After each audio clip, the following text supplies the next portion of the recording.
এমন গরম পড়ছে আর এই গরমে 24 ঘন্টার মধ্যে 10 ঘন্টাই মনে হয় কারেন্ট থাকে না। কারেন্ট এত বেশি বিরক্ত করতেছে, কারেন্ট একবার আসে আর একবার যায়। তো হ্যালো গাইস, সবাই কেমন আছেন? আশা করি সবাই অনেক ভালো আছেন। আলহামদুলিল্লাহ, আল্লাহর রহমতে আমরাও অনেক ভালো আছি। তো আজকে ননদ আর ননদের মেয়েকে সাথে নিয়ে আমরা কোথায় চলে আসছিলাম সেটাই আপনাদের সাথে শেয়ার করব। আমরা চলে আসছিলাম ওয়ালটন শোরুমে, আর এখানে মূলত আসছিলাম হচ্ছে চার্জার ফ্যান নেওয়ার জন্য। আর আমার বাসায় কিন্তু আগে থেকেই চার্জার ফ্যান আছে, ছোট সাইজের, মাঝারি সাইজের, মোট 4টা চার্জার ফ্যান আছে, কিন্তু একটাতেও অনেকক্ষণ সময় চার্জ থাকে না। যেমন 1 ঘন্টা, 1.5 ঘন্টা, বেশি হলে 2 ঘন্টার মতো চার্জ থাকে। তো আমরা চাচ্ছিলাম একটা বড় ধরনের চার্জার ফ্যান নেব, একটু দাম বেশি হলেও মানে চার্জ থাকবে অনেকক্ষণ। তো এরকম হচ্ছে চার্জার ফ্যান কিনতে আসছিলাম ওয়ালটনে।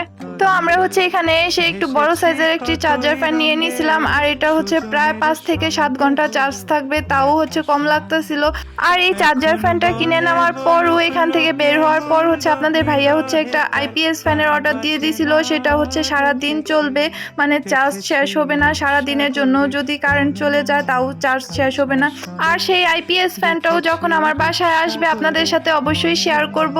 আর তারপর আমরা চলে আসছিলাম একটু খাওয়া দাওয়া করতে। এখানে হচ্ছে আমরা নিয়ে নিয়েছিলাম দই, পরোটা, ডাল ভাজি, এইগুলাই।